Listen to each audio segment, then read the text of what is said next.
தான கொடையாளர்கள் தினத்தை முன்னிட்டு 8/6/2025 ஞாயிறு காலை 9:30 மணி முதல் மதியம் 1:30 மணி வரை குமாரபாளையம் அரசு மருத்துவமனையில் இரத்த தான முகாம் நடைபெற உள்ளது. இந்த நிகழ்வில் குமாரபாளையம் தளிர்விடும் பாரதம் அறக்கட்டளையும் குமாரபாளையம் அரசு மருத்துவமனையும் சேர்ந்து இந்த நிகழ்ச்சியை ஏற்பாடு செய்துள்ளார்கள். உதிரம் கொடுப்பது என்பது உடலுக்கு ஒவ்வாத விஷயம் கிடையாது. உதிரம் கொடுக்கலாம். 3 மாதத்துக்கு ஒரு முறை உதிரம் தானாக ஊறும், அதாவது ரத்தம் தானாக ஊறும்.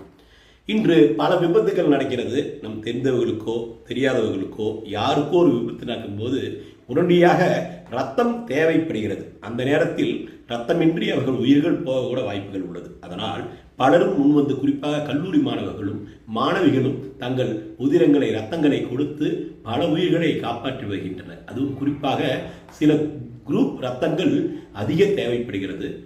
எல்லா நேரத்திலும் இது கிடைக்காது. அதனால் இரத்த தான முகாமில் நாம் ரத்தம் கொடுக்கும்போது அது இரத்த வங்கியில் சேமிக்கப்பட்டு பலருக்கும் அது உதவும்.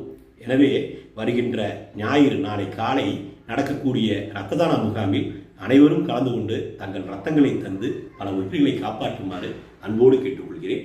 ராஜ்குமார் பாலசுந்தரம், குமாரபாளையம்.